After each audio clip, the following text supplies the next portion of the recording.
Dahan-dahang pinunasan ng dalagitang si Marie Chris altar ang mga luhang sunod-sunod na pumapatak sa kanyang pisngi. Hindi niya alam kung ano ang malaking kasalanan na nagawa niya sa Diyos at bakit siya biniyayaan ng kamalasan pagdating sa larangan ng pag-ibig. Lumaki si Marie Chris na mulat na sa realidad. Bata pa lamang siya nang iwan siya ng kanyang inang prostitute sa kanyang pinakamamahal na Lola Madrid na siyang nagpalaki at nagkupkop sa kanya hanggang siya sa tumuntong sa 17 anyos. Si Marie Chris ay isang mahinhin, mabait at magalang na dalagita. Tinaruan siya ng kanyang lola na palaging maging mabait at maging magalang sa mga kapwa, lalo na't pagdating sa mga matatanda.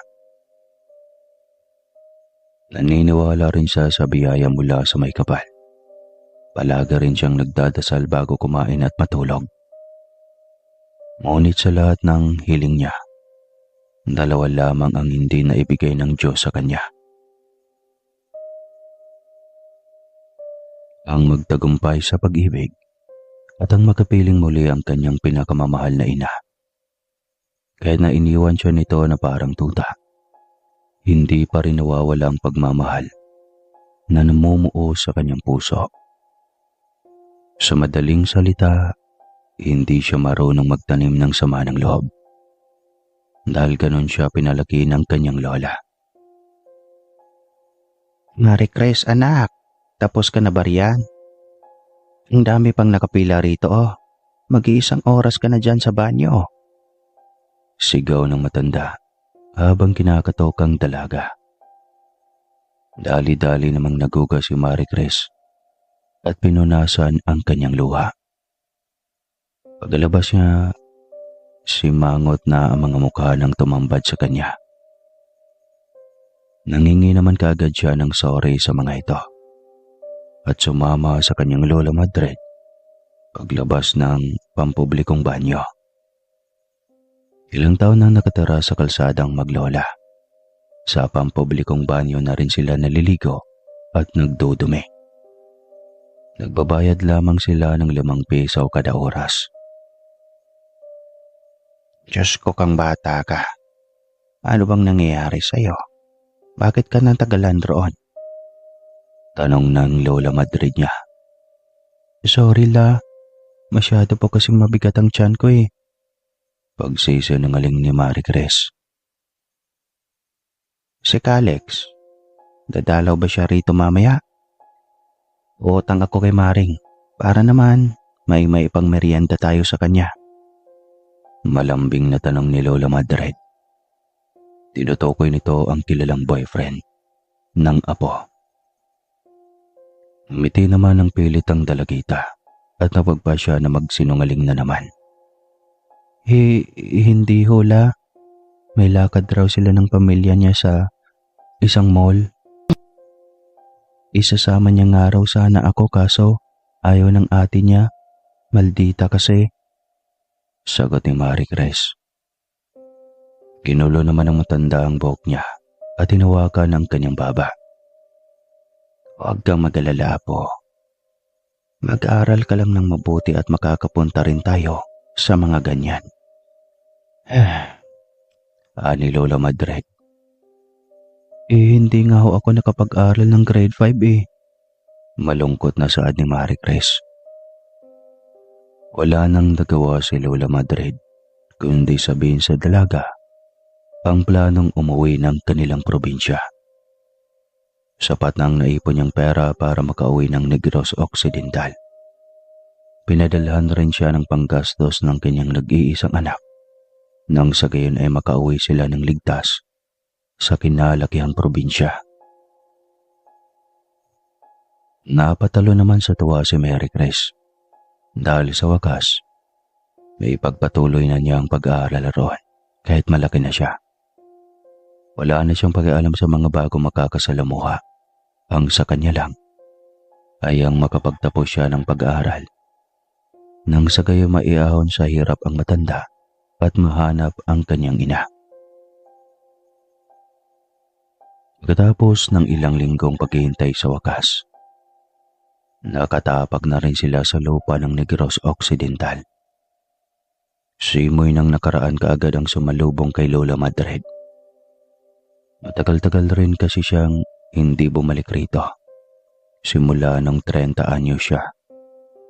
Ngayong nasa 60 taong gulang na siya. Kaya naman alam niyang marami na ang pinagbago sa lugar na ito.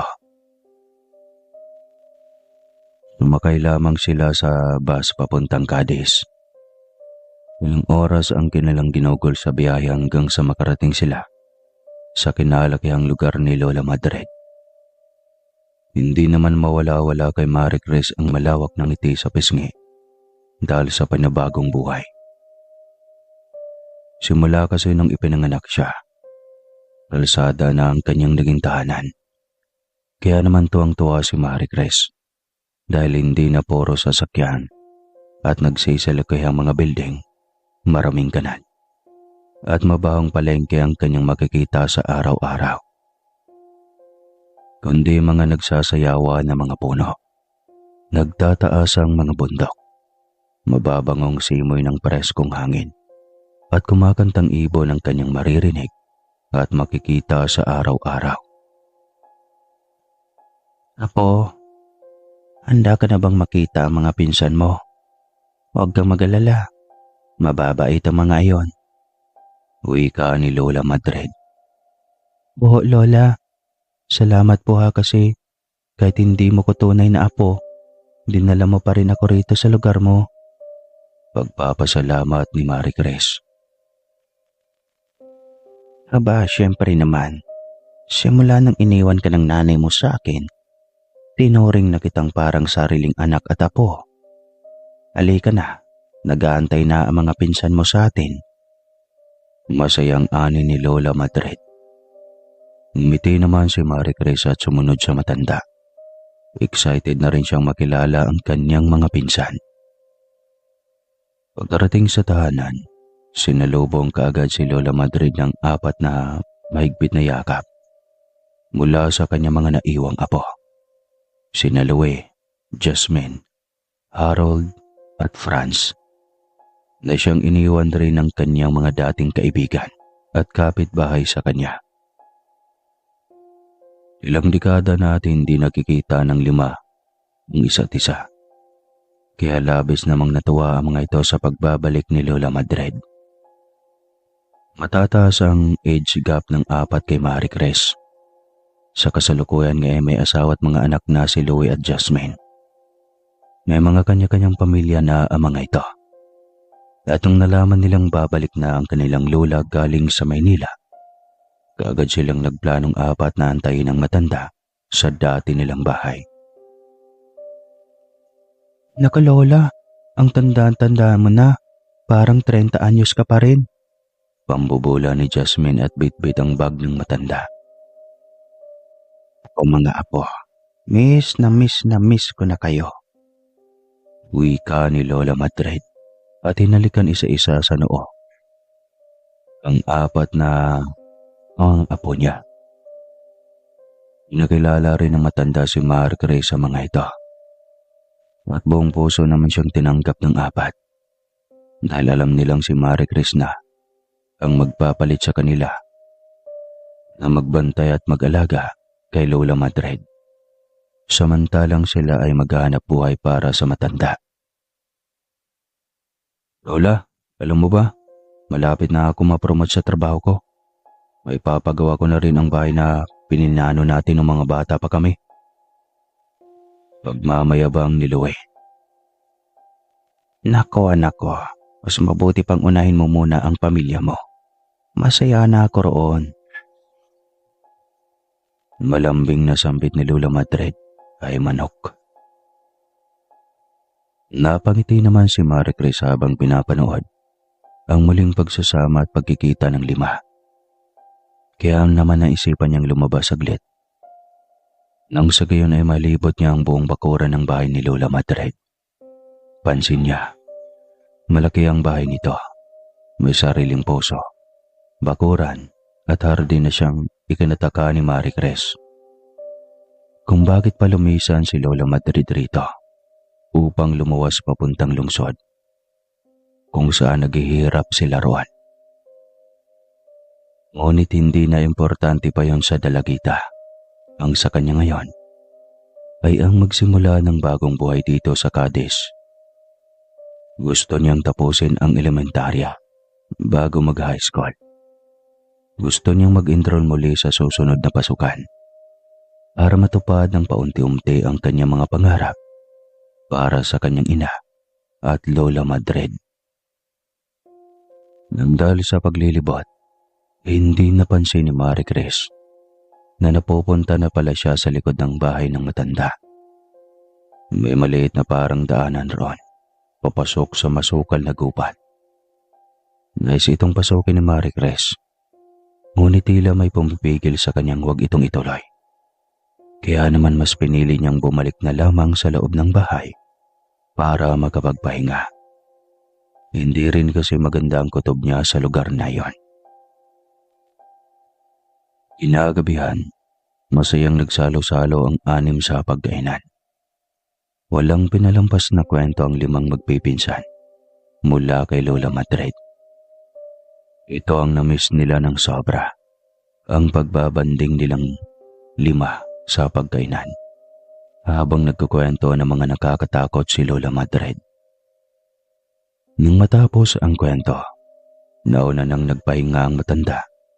Kaya naman sina Marie Chris na ang naglilinis sa pinagkainan. Tahimik lamang siya dahil nahihiya siyang makipag-usap sa 4 na magandang pakikitungo ng mga ito sa kanya. Hindi pa rin niya maiwasang mahiya. Marie Chris, ang pangalan mo hindi ba? Bigla siya sa biglang pagsulpot ni Franz sa kanyang gilid habang siya'y naghuhugas ng plato. Matangkad si Franz, may salamin, maputi at may kulay ginto ang buhok. Para siyang may lahi. Oo, ikaw. Ikaw si Franz, hindi ba? Natutuwa akong makilala ka. Nakangiting saad ni Marie Chris. Orin, masaya kang naglala. Total ikaw na lang ang maiiwan rito bukas at si Lola Madrid. Inaasahan naming maging mabuti kang apo sa kanya katulad namin. Mahal na mahal namin si Lola, kaya naman ipagkatiwala ko na siya sa pangangalaga mo. Nga pala, putulan mo na rin niyang mahaba at maitim ang buhok para iwas malas. Mahabang litanya ni Franz at kagad na iniwan si Marie Chris na nagtataka. Nagkibit balikat naman si Marie Chris, ngunit lingid sa kanyang kaalaman. Narinig ito ni Jasmine at napansin itong tila nagtataka si Marie Chris. Kaya naman nilapitan niya ang dalagita upang ipaliwanag ang lahat. Hoy, alam kong galing ka sa Maynila at doon ka lumaki. Pero dito kasi sa amin, maraming engkanto rito. Alam kong hindi ka naniniwala dahil kagaya ng sabi ko, galing ka sa Maynila. Tama si Franz. Putulan mo ang buhok mo kasi yan ang gusto ng mga engkanto. Mortal na dalagang may mahabang buhok. Wika ni Jasmine. Hindi naman makapaniwala si Marie Chris sa mga sinabi ng dalaga. Ngunit dahil sa mga titig ni Jasmine, doon na rin siya nakumbinsi na totoo ang mga sinasabi ng babae. Ano ang mga engkanto? Bakit sila nambibiktima ng mga dalaga? Mababait ba sila? Sunod-sunod na tanong ni Marie Chris. Ang alam ko, may mababait, may hindi. Ang mababait ay kadalasang mga prinsipe sa mundo ng mga engkanto. Lumalabas sila sa mundo nila at pumupunta rito sa atin kung malapit na silang ikasal at ipagkasundo sa kapwa nilang engkanto. Kadalasan rin nahulog sila sa mga babaeng mortal na kanilang nakakasalamuha. Ngunit yung mga masasama ay kadalasang itinakwil na sa mundo ng mga engkanto na siyang naligaw lang rito sa atin. Gumagawa sila ng sarili nilang mundo gamit ang kanilang kapangyarihan at kumukuha ng mga dalagang mortal upang gawing parausan at magsilbi sa kanila.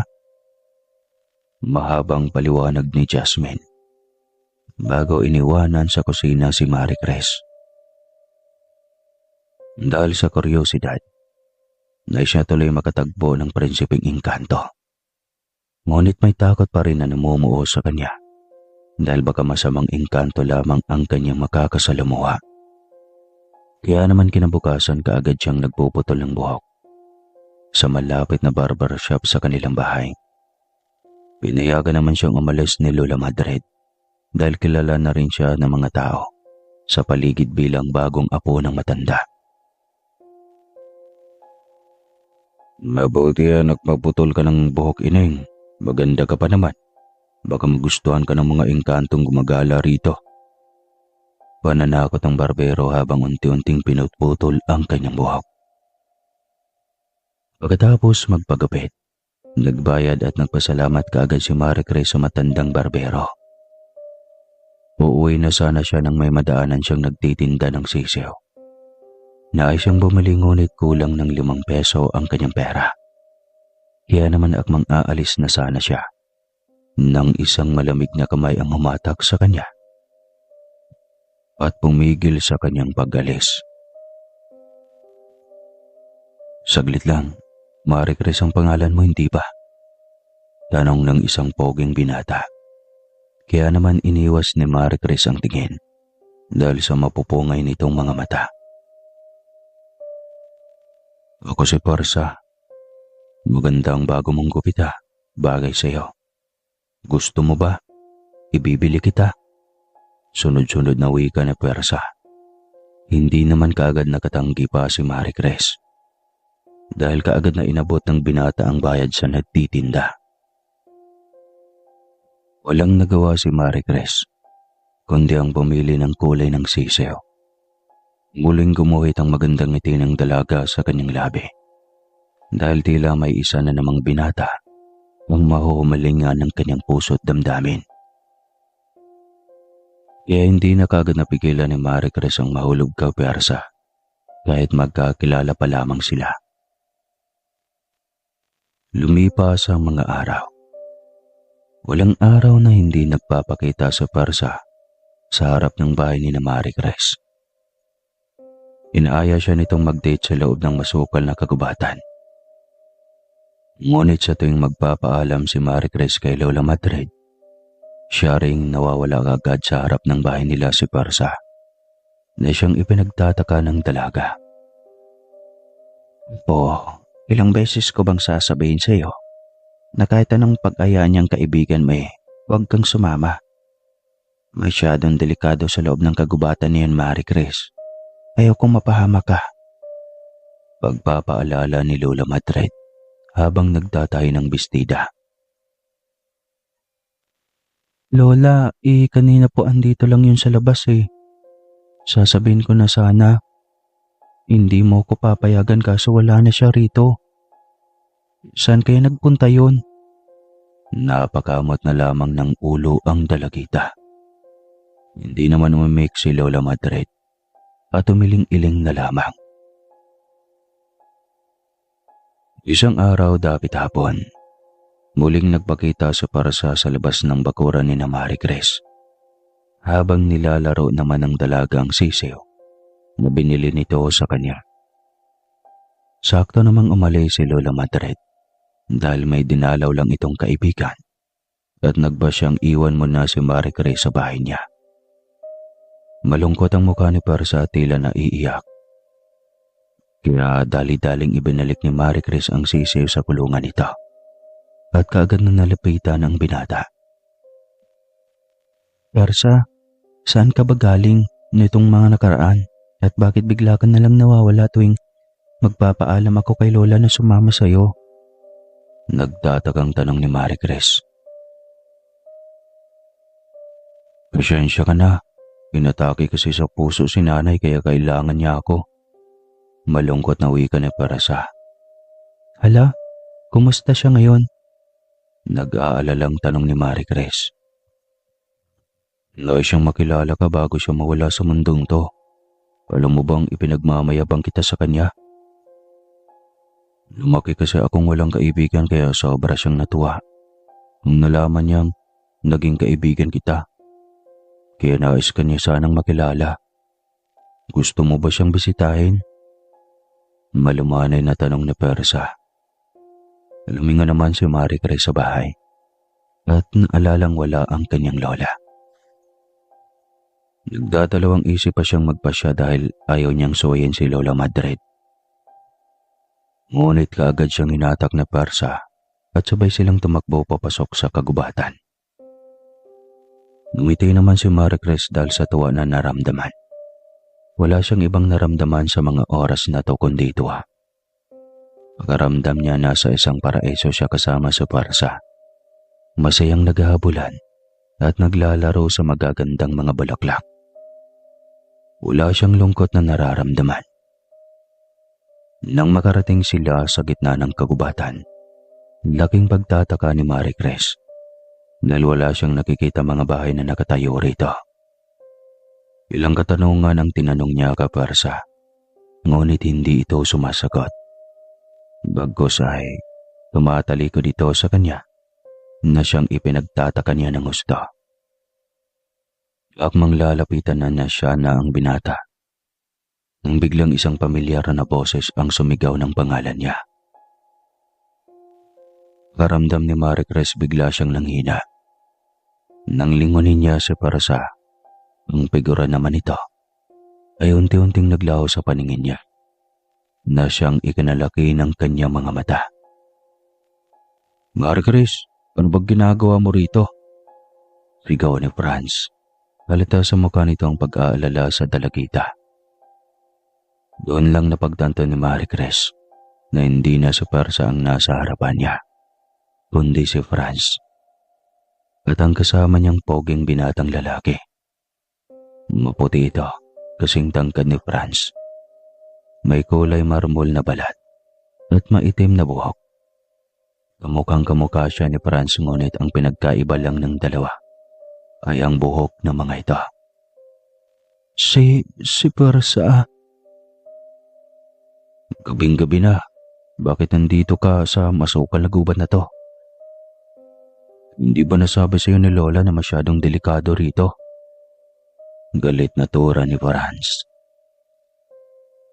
Hindi naman kagad nakasagot si Marie Chris dahil naunahan na siya ng kanyang mga luha. Ayaw na ayaw niya kasing nasisigawan siya ng kung sino. Umalma ka. Umiiyak na siya. Mas mabuti pang sumabay ka na sa amin sa pag-uwi. Ako nga pala si Darwa, kaibigan ni Franz. Inilahad ng binatang si Darwa ang kamay niya. Hindi naman tinanggihan ni Marie Chris ang pakikipagkamay rito, kahit na umiiyak na siya. Malamig ang palad ni Darwa, kasing lamig ng kay Persa. Unti-unti namang lumapit si Darwa kay Marie Chris at pinunasan ang kanyang luha. Nabigla ang dalaga sa ginawa ng binata. Tama na yan, mas mabuti pang umuwi na tayong tatlo. Masyado nang delikado rito, lina kayo. Pag-ahaya ni Franz. Kagad naman hinawakan ni Darwa ang kamay ni Marie Chris at hinakay paalis sa kagubatan. Nang makauwi, naabutan nilang tatlo si Lola Madrid na lumulod sa Santo Ninyong nakadisplay sa altar ng bahay. May hawak itong rosaryo at taimtim na nagdadasal. Nasa gilid na rin ito si Harold. Tahimik at tila pinapanood lamang ang matanda sa ginagawa. Nang makaramdaman ni Lola Madrid ang presensya ni Marie Chris, kagad siyang nagbigay galang sa Santo Niño at kagad na hinarap ang dalagita. Kitang-kita sa mukha nito ang pag-aalala, kaya naman mas lalong kinabahan si Marie Chris sa pag-aakalang pagagalitan siya ng matanda. Lola, patawad ho kung sinuway ko kayo. Hindi ko na po uulitin sa susunod. Paghingi ng tawad ni Marie Chris. Umiling-iling naman si Lola Madrid. Daang-daang niyakap ang apo. Ipinaliwanag ni Lola Madrid ang lahat kay Marie Chris. At doon lamang na nalaman na isa palang engkanto ang nahumalingan ng puso niya. Tama, apo. Noong Alam mo siya sa akin. Hindi siya makatitig sa mata. Pansin kong umiiwas siya kaya nung nalaman kong niyaya ka niya sa masukal na kagubatan, hindi na ako nagdadalawang isip pa na pumunta sa albularyo kong kaibigan o pangingiin itong anting-anting na panlaban sa masasamang elemento. Mahabang paliwanag ni Lola Madrid at ipinasuot kay Marie Chris ang kwintas ng anting-anting. Hindi naman tumanggi ang dalaga. Tinanggap na lamang ang regalo ng kanyang lola. Salamat ho, Lola. Patawad po muli. Sagot ni Marie Chris. Nang lumalim ang gabi, pagkatapos maghapunan, si Marie Chris na ang nagboluntaryong maglinis sa kusina at pagkainan. Samantala, nagpaalam naman si Harold sa kanila na umuwi na muna dahil marami pa siyang aasikosawin sa kanyang tindahan. Pinayagan naman kaagad siya ni Franz. Marie Chris, isa pang punta mo sa kagubatan na yon. Ako na mismo ang magpapalaya sa iyo rito. Kung si Lola mabait at malambot ang puso pagdating sa iyo, pwes ako hindi. Galit na ani ni Franz at iniwan si Marie Chris sa kusina. Nasakta ng gusto ang dalaga sa sinabi ng binata. Ngunit wala rin siyang magagawa dahil ganito na raw ang ugali ni Franz, ayon kay Jasmine at Lola Madrid. Isa pa, kasalanan niya rin naman kung bakit siya napagalitan ng kanyang pinsan. Pasensyahan mo na yun ha. Mainitin talaga ang ulo nun. Biglang sulpot ni Darwa sa likuran ni Marie Chris. Umabanti naman kaagad ang dalaga dahil sa pagkagulat. Kaya naman napangiti na lamang si Darwa. Kahit madilim, kitang-kita ni Marie Chris ang kagwapuhan ni Darwa. Hindi niya maitatanggi na sobrang pogi nito. Katulad ko, di joke lang. Kaya naman nagdududa tuloy siya na baka isa rin itong engkanto. Ngunit napaka-imposible naman ata dahil kilala ni Lola Madrid at Franz si Darwa. Ang mali sa mukha ko. Kanina ka pa nakatitigis eh. Nang ni Darwa na tila ng aasar. Wala ha. Nauutal na wika ni Marie Chris at ibinaling ulit ang atensyon sa mga hinuhugasang plato. Napangiti naman ang gusto si Darwa dahil sa pagtanggi ng dalaga. Ngunit kaagad rin namang naglaho iyon. Nang maramdaman niyang tumibok bigla ng mabilis ang kanyang puso. Yun bang pakaramdam niya ay parang may mga kabayong nagkakarera sa loob nito.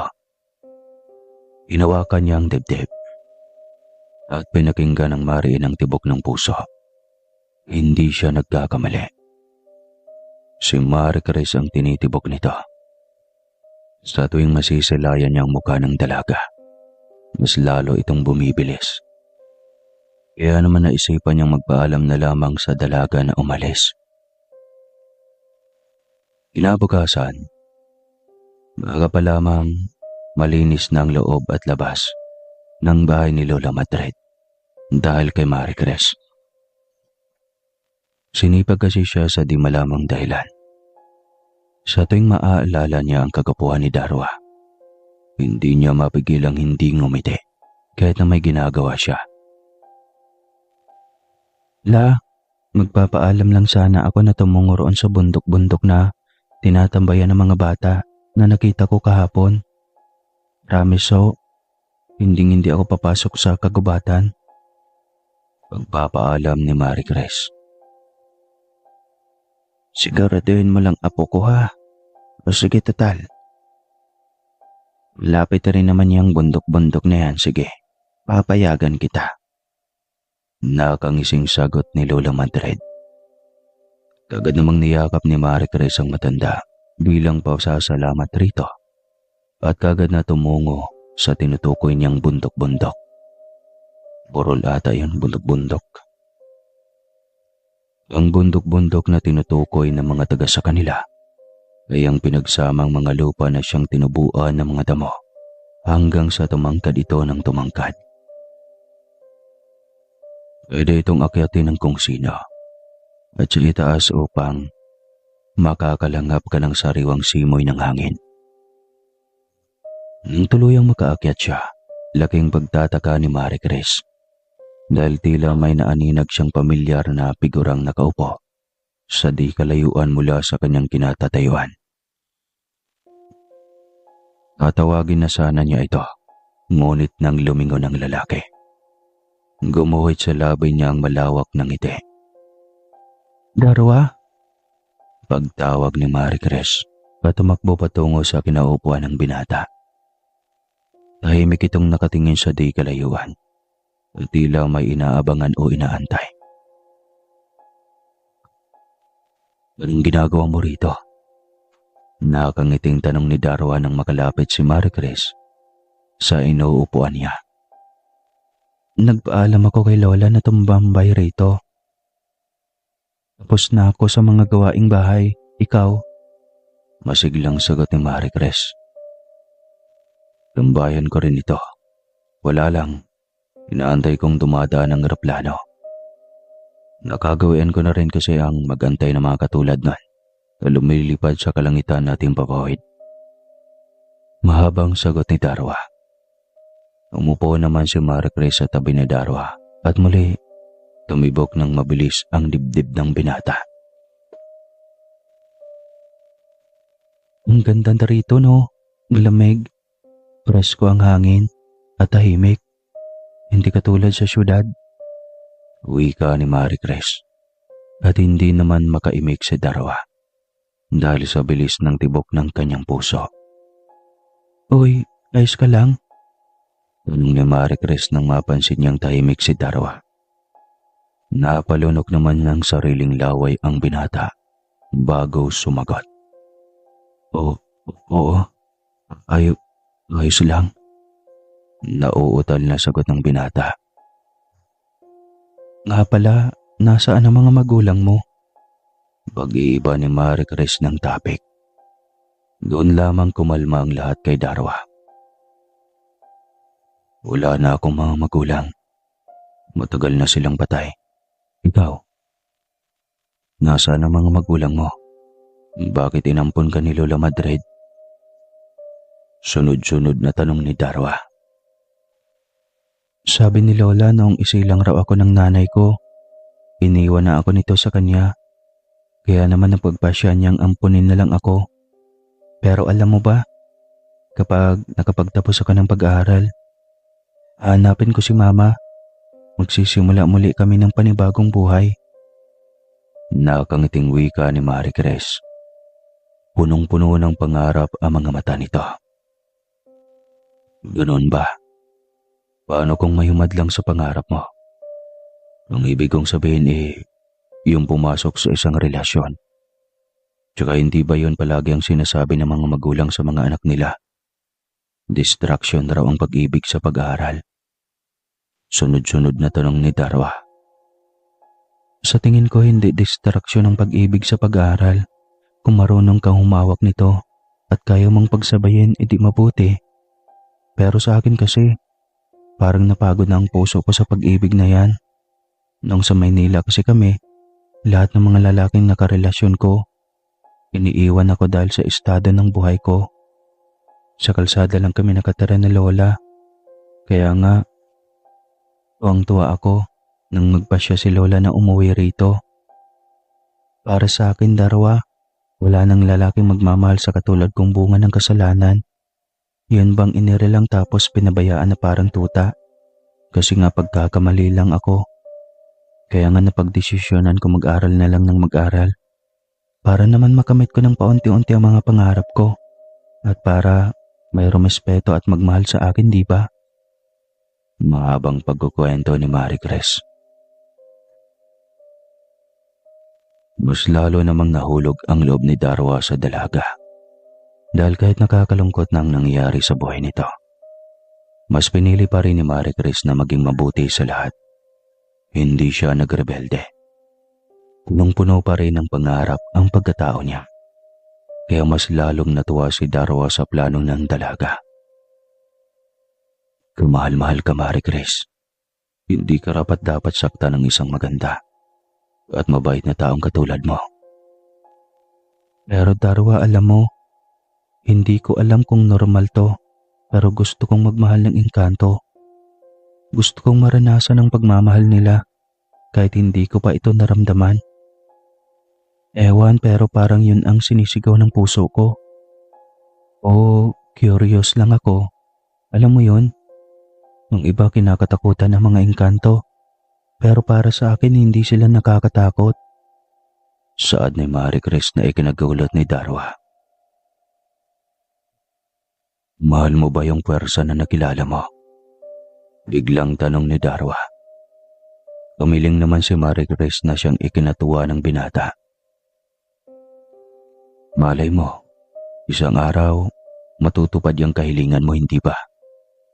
Iba kasi magmahal ang engkanto sa mga tao. Marunong kasi kaming magpahalaga sa kung anong meron kami. Wika ni Darwa na siyang ikinagulat ni Marie Chris. Kayo? Nagtatakang tanong ng dalaga. Nabigla naman si Darwa dahil hindi niya napigilan ang sarili. Wala. Halika Marie Chris, maglaro tayo. Ikaw ang taya. Pangdidistract ni Darwa at tinapik sa braso ang dalaga sabay takbo. Medyo malawak ang bundok-bundok na tambayan ng dalawa. Kaya naman hindi nagpatalo si Marie Chris at kagad na hinabol ang binata. Samantala, lingid sa kanilang kaalaman. Galit na galit naman ang itim na engkantong si Persa habang nanunood sa dalawa na masayang naghahabulan. Nais siyang bawiin si Marie Chris kay Darwa. Ngunit hindi niya ito magawa-gawa dahil hindi pa sapat ang kapangyarihan niya laban sa puting engkanto na si Darwa. Isa pa, may suot na anting-anting si Marie Chris. Unti na lang. Hintayin ko ang tamang panahon, Marie Chris. Makukuha rin kita. Git ni Persa at kaagad namang naglaho. Akala ko si Persa at Darwa isa lang, di pala. Sa kabilang banda, dinalaw naman ni Franz si Lola Madrid at saktong wala si Marie Chris. Kaya naman masasabi na ng binata ang gusto niyang sabihin kay sa kanyang lola. Gandang umaga, Lola. Nasaan si Marie Chris? Tanong ni Franz sa matandang nagtatahi ng bestida. Apo ko. Tumambay siya saglit sa bundok-bundok. Bakit ka na pa rito? Wala ka bang trabaho? Tanong ng matanda at saglit na tinigil ang pagtatahi. Tsaka tinimplahan ng kape si Franz. Mabuti naman la. Didiretsuhin ako kita. Nais ko lang sana na iiwas mo si Marie Chris sa kapatid kong si Darwa. Alam mo ang pinagmula namin, hindi ba? Galing kami sa lahi ng mga puting engkanto. Si Darwa ay purong engkanto samantalang ako ay may lahing tao. Sapagkat dagdag silang aking ama sa kanyang asawa na siyang ina ni Darwa at binigyan ng supling ang aking mortal na ina. Pagkakasundo na si Darwa sa isa pang puting engkantadala upang sila na ang mamuno sa mundo namin. Nais ko sanang hindi maging hadlang si Marie Chris sa pag-iisang dibdib ng kapatid ko at ng mapapangasawa nito. Mahabang litanya ni Franz. Napatigil naman sa paghalo ng kape ang matanda. Napabuntong hininga si Lola Madrid at dinala ang kape sa apo. Totoo ang lahat ng sinabi ni Franz. Simula nang magdadalang taong ina niya sa kanya, kinupkup na ng matanda ang ina ng binata. Ngunit nang maisilang na nito si Franz, iniiwan niya ang supling kay Lola Madrid at kagad na umalis ng probinsya nang walang pasabi. Po, ang bugso ng pag-ibig ay hindi mapipigilan. Mas mabuti pang ibalik mo na si Darwa sa mundo ninyo upang sa gayon matuloy ang kasal na ninanais ninyo para kay Darwa. Wika ni Lola Madrid. Humigop naman ng kape si Franz at tumango-tango na lamang. Tanghali na nang makauwi si Marie Chris. Kunento naman kaagad niya kay Lola Madrid ang masayang laro ni Nani Darwa. Naghahabulan sila sa bundok-bundok at bumaba naman kaagad nang mapagod sila. Kunento niya rin na dinala siya ni Darwa sa malapit na ilog at doon masaya silang nagtampisaw na dalawa. Lola, alam mo ba, ngayon ko lang naranasan ng ganito kasaya. Yun bang pakaramdam ko ligtas ako pagkasama ko si Darwa. Wala akong nararamdamang lungkot. Puro saya lang. Kinikilig na pagkukwento ni Marie Chris. Apo, kay bata-bata mo pa. Hindi ba't may naiwan kang nobyo sa Maynila? Apo, kailangan mo pa siyang balikan sa tamang panahon. Wika ni Lola Madrid. Nawala naman ang ngiti ni Marie Chris. La, ang totoo niyan iniwan talaga ako ni Calix. Patulad lang rin siya ng iba. Iniwan ako nang malaman na sa kalsada lang tayo nakatira. Pero si Darwala, nung ikwento ko sa kanya ang buhay ko, yung pinagdaanan kong lungkot at hirap, hindi niya ako inusgahan. Dinamayan pangaho niya ako at ang sabi niya, hindi karapat dapat nasaktan ng katulad kong mabait na tao. Tanggap niya kung sino ako, di ba la? Nakakatuwa. Mahabang paliwanag ni Marie Chris habang nakangiti at tila tuwang-tuwa. Napailing naman si Lola Madrid dahil base sa ngiti at pagkukwento ng kanyang apo. Tuluyan na nga itong nahulog sa binatang engkanto na si Darwa. Gaya ng sinabi niya, hindi mapipigilan ang bugso ng damdamin. Na, kain na ho tayo. Mamaya po pala tutungo muli kami ni Darwa sa bundok-bundok la. May nais raw siyang sabihin sa akin. Gusto ko na rin umamin sa kanya, Lola. Sa tingin ko, mahal ko na siya. Natutuwa ang wika ni Marie Chris. Wala siyang ibang nararamdaman ngayon, kundi saya. Ngayon niya lang naranasan at tratuhin ang ganito ng isang binata. Apo, Tanging lumabas sa bibig ni Lola Madrid. ano hola? Tanong naman ni Marie Chris at inilapag ang sinandok na kanin sa pagkainan. O wala. Tara na. Kumain na tayo. Pag-aaya ni Lola Madrid.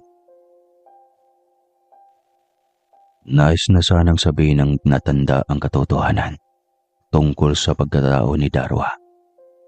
Ngunit parang dila na mismo niya ang pumipigil sa kanya ni magsalita at sabihin sa apo ang tungkol sa pinagmula ng binatang minamahal ng kanyang apo. Gusto niyang maging masaya si Marie Chris. Samantala, nung makabalik sa mundo ng mga engkanto si Darwa, ang kanyang ama na kaagad ang sumalubong sa kanya.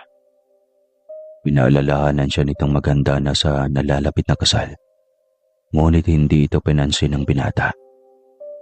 Simula nang makilala at makita niya si Marie Chris, nawala ng plano niyang magpakasal at sundin ang nais ng kanyang mga magulang para sa kanya at sa kaharian nila. At ang totoo niya ay hindi naman niya mahal talaga ang pagkakasalan niya. Nakikinig ka ba sa akin, Darwa? Sigaw ng kanyang ama. Hindi ho ba maaring bayaan niyo na ako magdesisyon para sa aking sarili, ama? Kaya ako po munang magpakasal. Nais ko munang magpakasaya. Wika ni Darwa. Nahihibag ka na ba, aking anak? Ikaw ang inaasahan ng mga kapartido natin. Malaki ang tiwala nila sa'yo dahil isa kang magiting at matapang na engkantado. Otoridad na sagot ng ama. Napabuntong hininga naman si Darwa. Katulad ninyo, may minahal na rin akong mortal. Mabait siya, ama. Maganda. At higit sa lahat ay maalaga. Ama, mamaya aaminin ko sa kanya ang aking nararamdaman. Sa ayaw at sa gusto niyo ang lahat dito Siya ang babaeng pakakasalan ko. Wika ni Darwa na siyang nakakuha ng atensyon ni Lilak at ng kanyang ina. Si Lilak ang babaeng engkantada na siyang papakasalan niya. Mahal na Rena, ano ang sinasabi ng anak ninyong si Darwa? Nag-aalalang tanong ni Lilak. Mahal na rin kasi niya ang binata dahil sa katapangan at kagitingan nito. Darwa, hindi ka lang isang hamak na anak kundi isa ka pang taksil. Sigaw ng ina at lumapit sa pwesto ng binatang engkantado. Ina, nanging lumalabas sa bibig nito. Hindi ako makakapayag sa nais mo. Simula ngayon, hindi na kita papayagan pang lumabas at dumalaw sa kapatid mo sa mundo ng mga mortal. Isarado ninyo ang lagusan ngayon din. Utos ng Rena. Nanlaki naman ang mga mata ni Darwa at sinubukang lumusot sa lagusan na unti-unting nagsasara. Ngunit huli na ang lahat dahil pinigilan siya ng kapangyarihan ni Lilak. Kinahaponan, masayang nag-aantay si Marie Chris sa binata upang ipagtapat ang kanyang totoong nararamdaman. Ngunit magagabi na ni anino ni Darwa ay hindi nagpakita kay Marie Chris. Nalungkot ang husto ang dalaga sa pag-aakalang binigo siya ng binata. Ngunit akmang uuwi na siya nang makita niyang nakatayo sa di kalayuan si Franz. Matalim ang titig nito sa kanya, kaya natakot ng kaunti si Marie Chris. Magagabi na, umuwi ka na. Mapapagalitan ka ni Lola. Sigaw ni Franz sa di kalayuan. Hindi naman umimik si Marie Chris. At akmang bababa na nang biglang magsalita muli ang binata. Alam kong may nararamdaman ka para kay Darwa. Ngunit ikinalulungkot kong ibalita sa iyo na simula bukas, hindi na kayo magkikita. Kalimutan mo na yung nararamdaman mo para sa kanya. Hindi ka mamahalin ng kapatid ko. Nalaki ang mga mata ni Marie Chris sa nalaman. Kapatid? Gulat na tanong ng dalaga. Oo, aminin ko na ngayon. Kami ay mga engkanto. Galing kami sa lahi ng mga puting engkanto. Purong engkanto ang dugo ni Darwa, samantalang ako ay may dugong mortal dahil tao ang ina ko. Nakatakda ng kapatid ko na ipakasal sa kapwa niya engkantada. Kaya naman sana layuan mo na siya. Ayoko nang may mabuo pang nilalang na katulad kong may lahing engkanto at lahing tao. Mahabang paliwanag ni Franz. Hindi alam ni Marie Chris ang gagawin. Ngunit isa lang ang nararamdaman niya. Lungkot. Nalulungkot siya dahil sa nalamang may iba ng mahal ang binata. Kaya pala sobrang saya niya kanina. Kaya pala halos sobrang gaan ang loob niya. Dahil ito pala ang mangyayari. Ang sobrang bigat na kalungkutan ang papalit.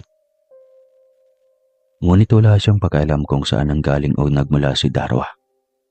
Buong akala niya matutupad na ang kahilingan niyang mahalin na rin katulad sa pagmamahal na nais siyang matanggap para sa sarili. Katulad rin pala ng iba si Darwa.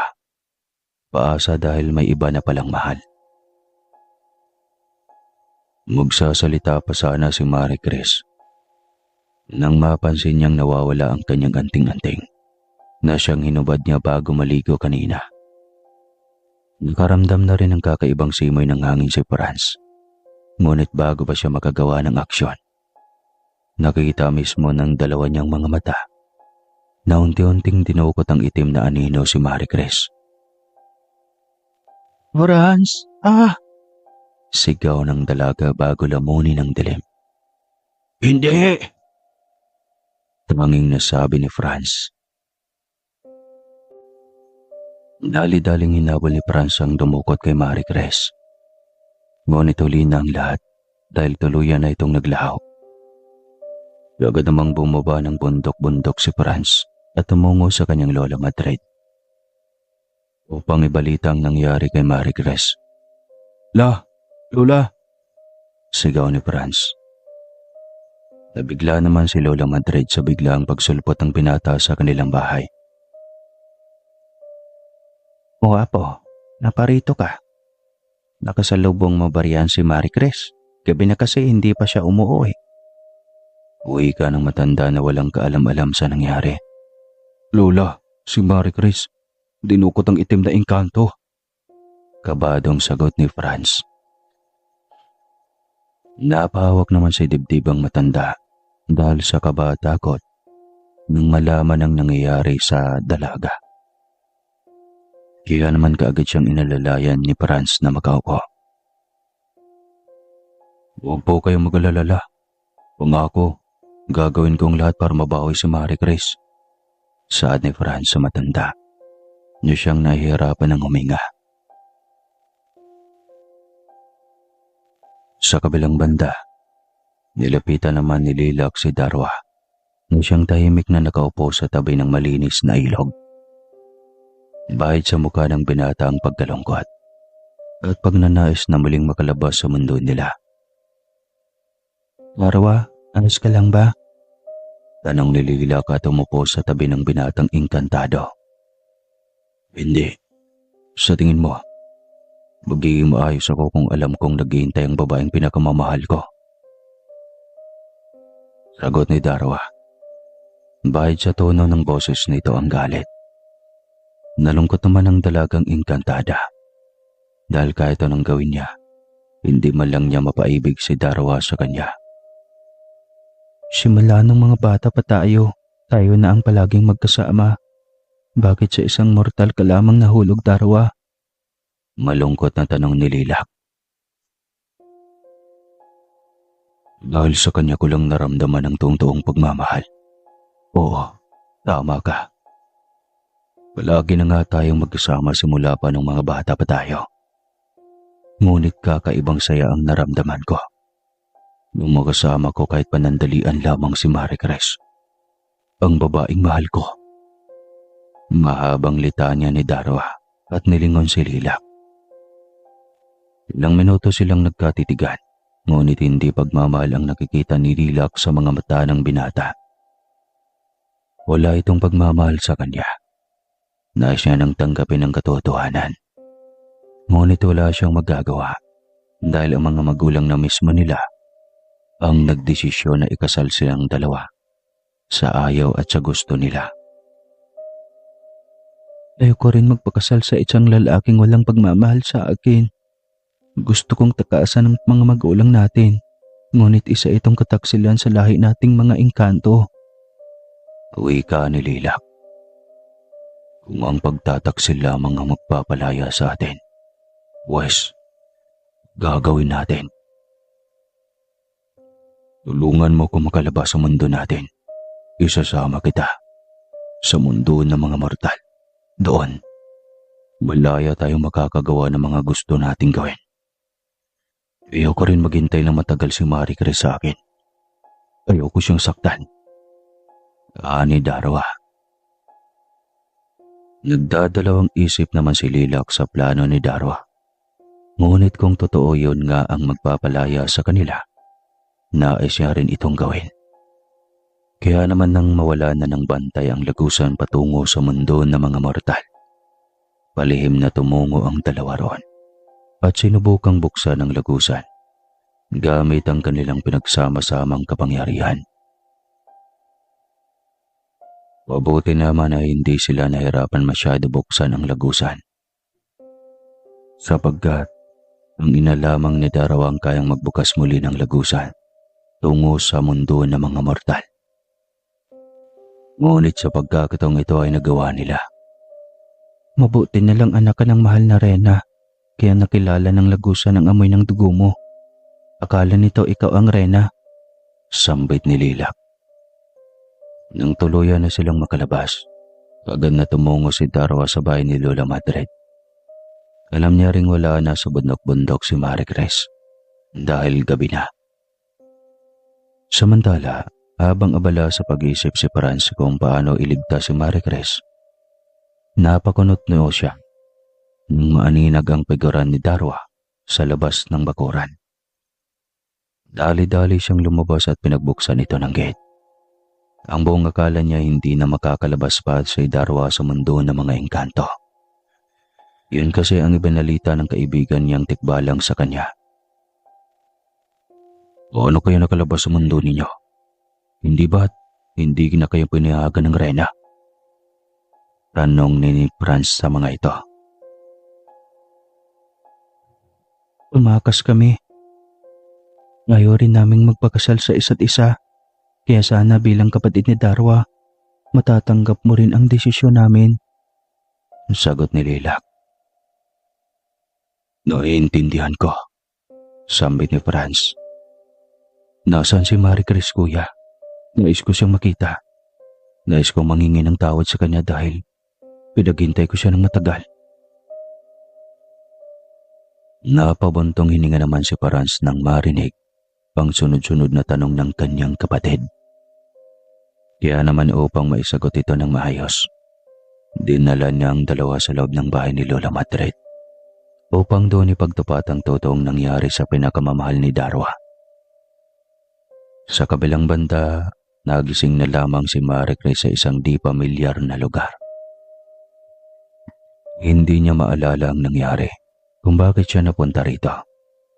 Ang tanging naalala lamang niya ay ang pag-aantay niya kay Darwa sa bundok-bundok at ang pakikipag-usap niya kay Franz. Akmang tatayo na sana siya nang maramdaman niyang tila nakadikit ang kanyang katawan sa isang pader. Kaya naman nang tignan niya ang dalawang braso at ang dalawang mga paa, laking gulat niya nang makitang nakatali ito pareho. Doon niya lang rin napansin na tila nasa loob siya ng isang malaking kuweba na ito. Madilim ang buong paligid at tanging nagbibigay ilaw lamang sa loob nito ay ang apoy na siyang nakasabit sa mga pader na dibato. Tulong! Sigaw ni Marie Chris at nagpupamiglas na makatakas. Ngunit umaalingaw-ngaw lamang ang kanyang boses at isa pa, masyadong mahigpit ang pagkakatali sa kanya. Maya-maya pa, napatigil ang pagpupamiglas niya nang maaninag ang pamilyar na figurang papalapit sa kanyang pwesto. Inantay niyang maliwanagan ito ng apoy. Ngunit nang tuluyan niyang makilalang magmamay-ari ng figura, laking gulat niya dahil ito ay walang iba kundi si Persa. Gising na palang pinakamamahal kong reyna. Wika na Persa at tumawa na parang demonyo. Pakawalan mo ko rito. Malakas na sigaw ni Marie Chris. Sa tingin mo, gagawin ko yan. Matagal ko nang nais kang bawiin mula kay Darwa. Naantay ko lang ang tamang panahon at ito na nga. Sigaw ni Persa at tumalakak. Napaiyak naman sa takot si Marie Chris at sinubukang tumakas. Ngunit kahit anong gawin niya, hindi pa rin niya kayang tanggalin ang nakatali sa kanya. Bagos, mas lalo pa itong humigpit hanggang sa siya ay masaktan.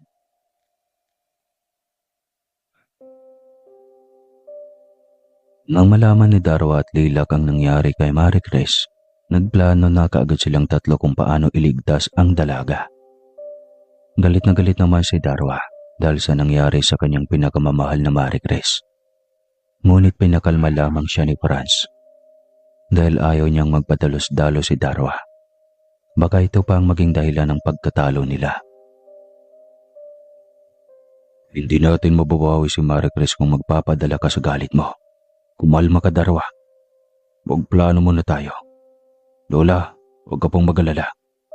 Kami ang bahala sa apo mo. Tumito ka lang muna. Paparating na rin si Harold upang bandayan ka la. Uy ka ni Franz. Apo ko, mag-iingat kayo. Heto. Kaya nanganting-anting ni Marie Chris.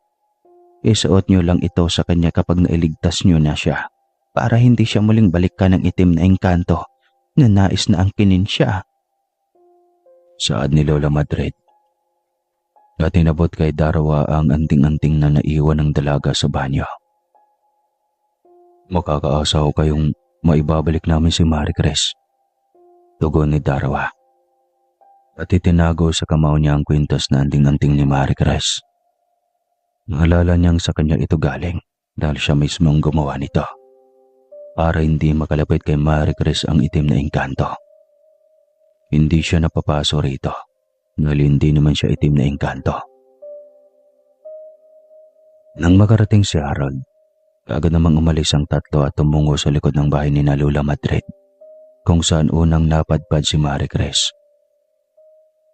Hindi nagdadalawang isip na pumasok agad si Darwa sa maliit at masikip na daanan. Kaya naman sumunod na rin ang dalawa. Naglaho ang mga ito na parang bula at nakarating kaagad sa harap ng teritoryo ni Persa. Nang papasokan na Darwa ang malaking kuweba, ngunit mabilis siyang pinigilan ni Franz. Sandali, manahon ka. May kalaban sa paligid, Darwa. Mahinang wika ni Franz. Napakunot noon naman ang binata. Isunod noon ang isa-isang paglabas ng mga kalaban. Kanina pa nag-aantay sa kanila. Bakit magkakamukha sila? Nagtatagang tanong ni Franz. Mag-iingat kayo. Kung hindi ako nagkakamali, sila ay galing sa mga angkan ng Banwaanon. Tinatawag silang Baanunay. Isa sila sa mga pagkapangyarihang itim na engkanto. Paliwanag ni Lilac. Naudlot naman ang pag-uusap ng tatlo. Nang isa-isang naglalaho ang mga nilalang. Ginamit naman kagad ni Lilac ang kapangyarihan at makakita ng mga nagtatagong nilalang. Kaya naman mabilis lang na natunto ni Darwa ang mga ito. Nang matalo nila ang apat na nilalang, sumulpot ulit ang iba at tumatake sa likuran nila. Ngunit mabilis na umaksyon si Franz at sumuntok ang mga paparating na kalaban sa kanya. Darwa, umalis ka na. Iligtas mo na si Maricres. Kami na ang bahala rito. Utos ni Lilac. Umango naman kaagad si Darwa at nilagpasan ang mga nakaharang na nilalang.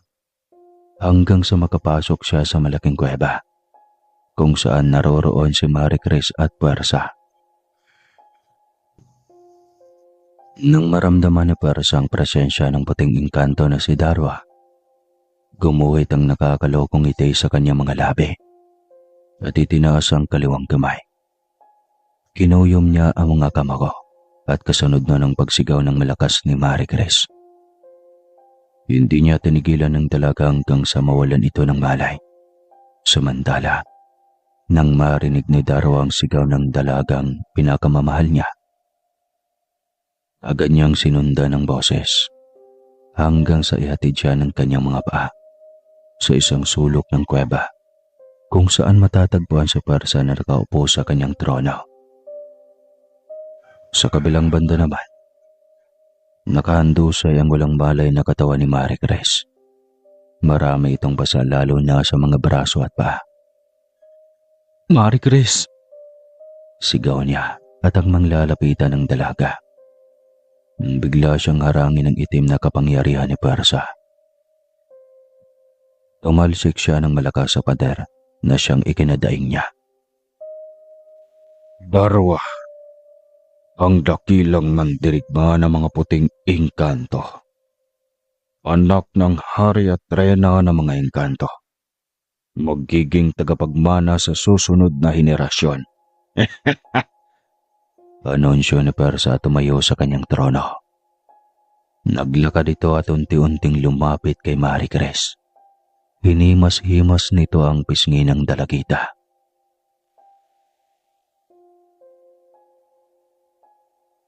Ang magandang dilag na magbibigay ng supling sa akin ay mahimbing pang natutulog. Tila mahabaging wika ni Puwersa. Nang gagalaiti naman sa galit si Darwa at sinugod ang itim na engkanto. Umiwas naman si Puwersa ngunit ginamit lamang iyon ni Darwa upang makalayo ang nilalang kay Maricres. Kaagad na inilagay ni Darwa ang anting-anting ni Marie Chris sa palad nito upang maging proteksyon sa kahit anong itim na nilalang na nais lumapit sa walang malay na katawan ng dalaga. Hinding-hindi mo na siya mahawakan pang muli. Sigaw ni Darwa at kasunod nun ang pagliwanag ng kanyang katawan na siyang nakasilaw kay Puwersa. Hindi naman nagpatinag ang itim na engkanto at kaagad na inilabas ang kanyang itim na kapangyarihan. Gaya ng kay Darwa, pinapalibutan rin ng itim na apoy si Puwersa at doon nagsimula ang kanilang laban. Sa kabilang banda, nawala na ng pag-asa si Franz at nang makita niyang padamay ng padami ang mga kalaban na sumusulpot bigla-bigla. Kaya naman sininyasan niya si Lilac na lumapit sa kanya. Kaya naman tinulak ng dalagitang engkantada ang kalaban at kagad na lumipad patungo kay Franz. Ngayon ay pinapalibutan na sila ng mga banuanon. Ano na ang gagawin natin? Hindi na sila kaya pa ng kapangyarihan ko. Wika ni Lilac. Hindi ko rin alam. Nautal na sagot ni Franz. Unti-unti namang lumalapit ang mga nilalang sa kanila. Kaya naman hinawakan ni Franz si Lilac at niyakap ito upang proteksyonan. Doon lamang nakaramdam ng kakaiba si Lilac. Ngunit hindi niya ito pinansin dahil nangingibabaw ang kanyang kaba dahil malapit na silang lamunin ng mga kalaban. Nang malapit na tapusin ng mga banwaanon ang dalawa, sakto naman ang pagdating ng mga tikbalang at ang gitay. Nangunguna roon ang kaibigan ni Franz at kaagad na sinugod ang mga banwaanon. Mabilis nilang natalo ito dahil sa mga makikintab na espadang dala ng anggitay. Nakakatulong ito sa paglaho ng tuluyan ng mga kalaban. Kaibigan! Sigaw ng tikbalang na kaibigan ni Franz at kagad na nilapitan ng binata. Niyakap naman ni Franz ang nilalang. Nasaan ang iyong kapatid?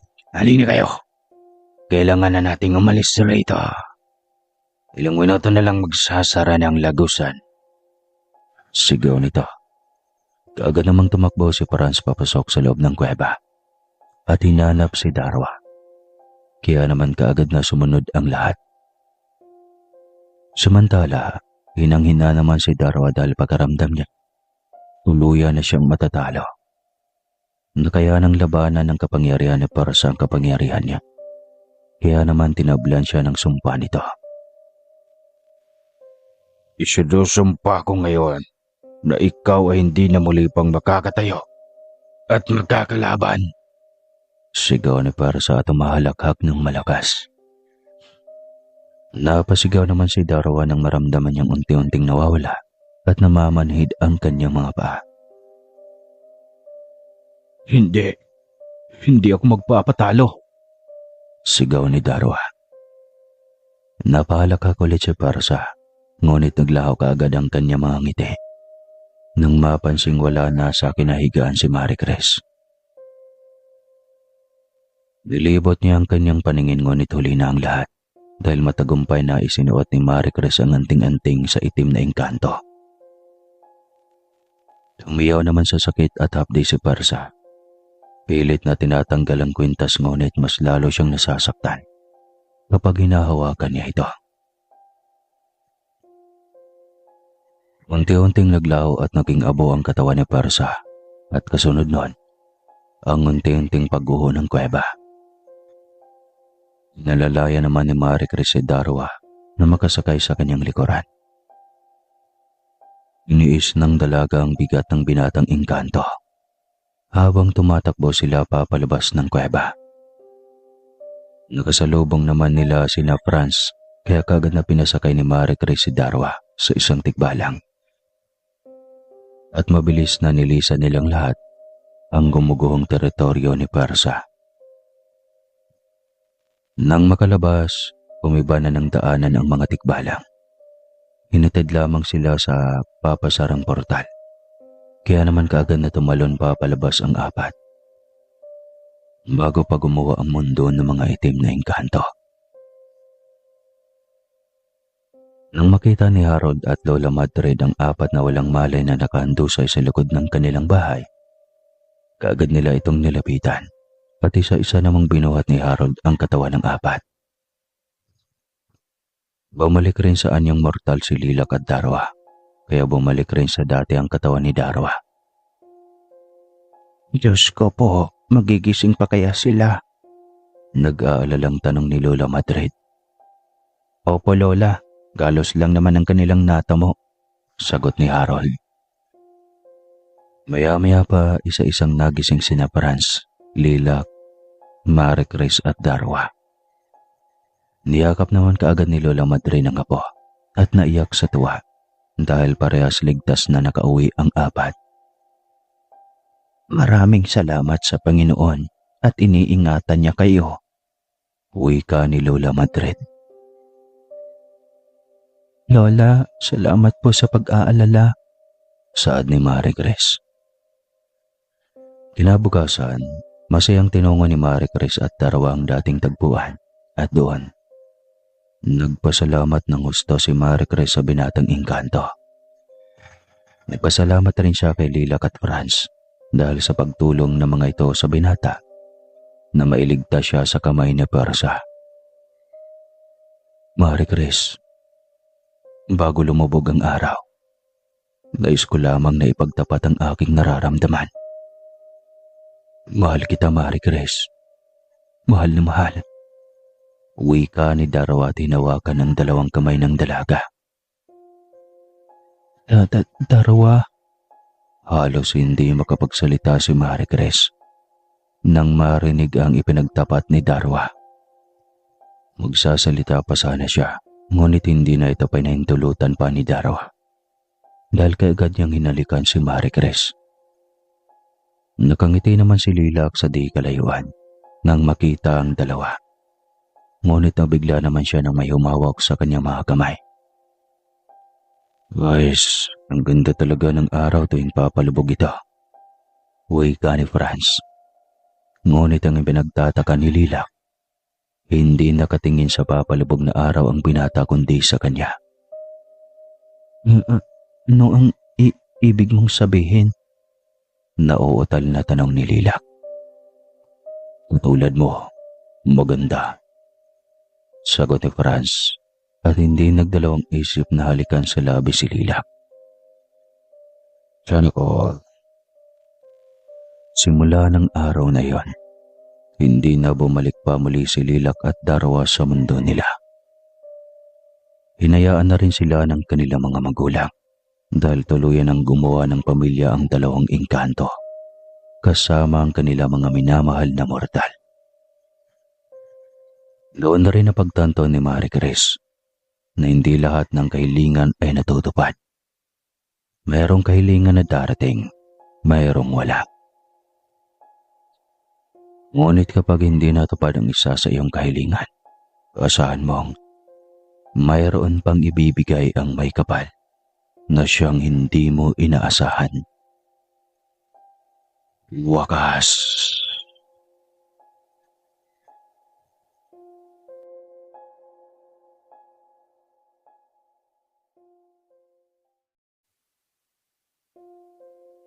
Dahil